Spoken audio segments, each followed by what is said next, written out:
The biggest thing about the Season 1 update is actually Warzone, and that's what we're going to talk about in today's video. Everything that you need to know about this brand new Warzone experience. I would say a good 75% of this update revolves entirely around Warzone, so I'm going to cover everything that you need to know about that in today's video. So if you do find it informative or helpful, don't forget to hit that subscribe button. We're going to talk about the brand new big map Yearsic stand, the new features that this map is going to be bringing in, the quality of life changes, the gameplay, the modes, and everything else that's even coming in the mid-season update that they didn't really talk about too much in the blog post. Before we get into today's topic, a quick word from our sponsor, Messy Modding Store. It's a store that provides any and all Call of Duty services. They can even get you exclusive operators and bundles such as the Nuke operator. They also unlock all the cosmetics in a legitimate way without using unlock tools or mods. Just check out Messy Modding. The link will be down in the description. So as I showed you earlier, this update is so massive that they had to make a separate key artwork roadmap for Warzone because of how much content is going to be available. So let's jump into it. The first thing that you can expect is obviously the brand new Yearsic stand map. This is a photo of what this map looks like. There's a total of 38 brand new points of interest that are named in this map. I'm not going to go through every single one of them, but that's pretty much what it looks like. Now, upon launch, by the way, this map is going to be available as soon as the Season 1 update goes live, which is on December 6th at 10 a.m. Pacific Standard Time. The first 48 hours of this update, they set to celebrate the launch of Yearsic stand.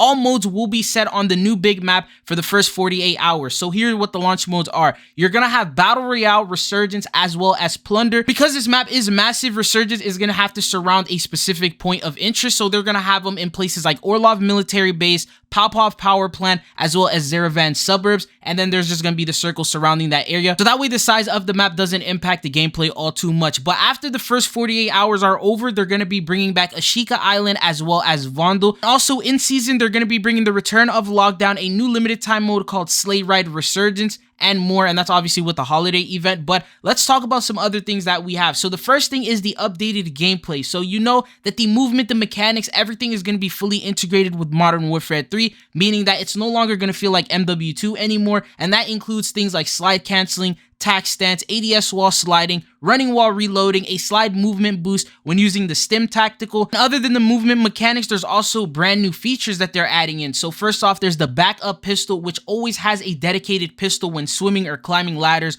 or ledge hangings, no matter where you are or what loadout you have on. And then they have improved water combat, so now it's easier for you to spot people in the water, and if you're in the water, it's easier for you to spot people outside of the water. So it's not like Ashika Island where people will disappear as soon as they hit that water. Then you have the manual gas mask, so you can manually choose when to equip your gas mask, and when you're looking at the gas mask on the ground, you can either equip it or stow it, and equipping it will begin the equipment animation, putting it on your face. Stowing the gas mask will place it in the backpack, so that way you can manually equip it at a later time. They said as a result, the animation will no longer interrupt your gameplay, and importantly, players will only hear the heavy breathing while you are in the gas. And then there's experimental gas grenades. So this is a tier gas tactical, now deals the gas damage, and as such can be countered with the equipped gas mask. There's also dedicated ammo slots in your backpack, so now you're going to automatically pick up ammo when you run past it, and it won't waste your slots in your backpack, and you'll automatically be able to use that ammo without having to search for it or worry about it. And then there's loot rarity now, so now it makes it a little bit easier to manage and go through loot at a faster pace just by seeing the colors. So if you see gold or purple, you'll know that it's better than seeing the typical other common colors.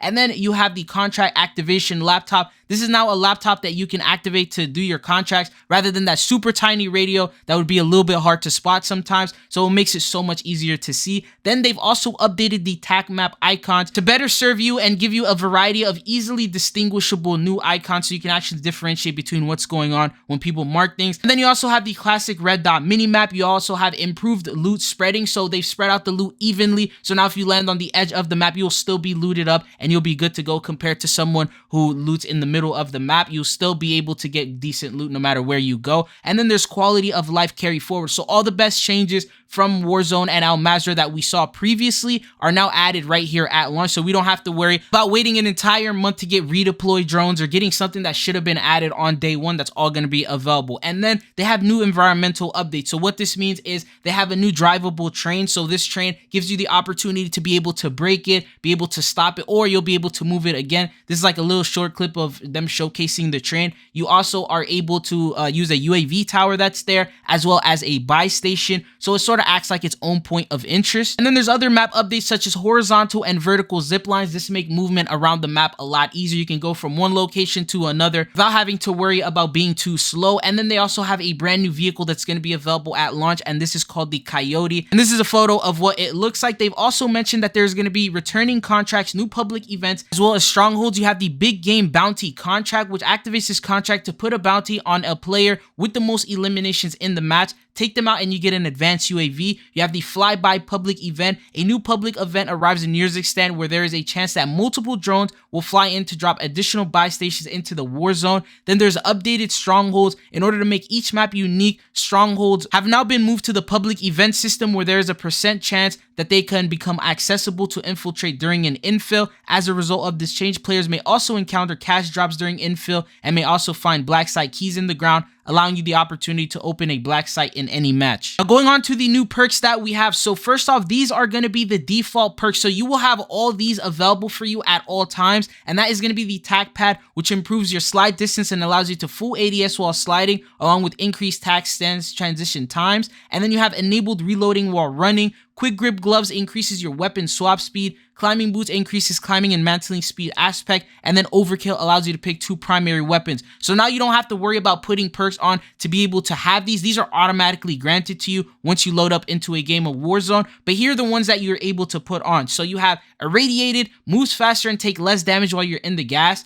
Tempered, now available as a custom perk, allows you to refill armor plates to full with 2 plates instead of 3. Then you have the Combat Scout. Bullets you fire briefly ping an enemy for you and your squad. Hitting the enemy from further away increases the ping time. You have Resolute. When taking damage from gunfire, this grants you a short bonus to movement speed. You also have Shrouded. Drop a smoke grenade when you are down. Mountaineer reduces your fall damage. Stalker, increase strafe and ADS movement speed. Escapist, increase down, prone, and crouch speed. Primed, accuracy and time to ADS is improved while jumping. And then you have Faculty, delayed trigger explosives while sprinting, warns of nearby enemy equipment, and reduces combat noise. They said these additional perks allow for an impressive variety of playstyles and perk packages, as the total number of perks now reaches over 30, with the 5 new default perks plus 12 perks in slot 1, 2, and then 10 perks in slot 3, while you have 7 perks in slot 4. So the amount of variety that you have just from perks is massive. There's definitely going to be metas out there, and it's going to be pretty interesting to find that meta. But other than that, you also have the brand new Gulag. So this is the new Gulag that we have called the training facility. There's key features with it. So first off, you have the Ascender Overtime Finisher, replacing the old Overtime flag. Players are now provided with an Exfil rope that drops into the middle of the Gulag, and you can get to that and be able to extract, and you'll be able to win. Then you have Gulag public events. So it says new public events may also occur within the Gulag, such as an additional Gulag attempt if you lose the first fight. It's called Go Again. Then you have cash grab, more money on the floor with big stacks in the middle of the map. Locked and loaded weapons, so AMG and SMG loadouts with full armor, helping the victor by bringing back as much needed power items into the match as you can. And then you have the night vision goggles, which are coming in season. What this does is it makes the Gulag go dark, so now it's a completely different experience where you're playing in the dark with NVG. Other than that, there's also the mid-season content that we're gonna get. So we have, it says coming soon to Battle Royale in Season 1 Reloaded. You have a new Champions Quest, so this is the nuke opportunity that you're gonna be able to go for and do the nuke. You'll still need to do the same amount of wins, 5 wins in a row, and then you'll be able to have this nuke contract. The difference is, if you have this new contract active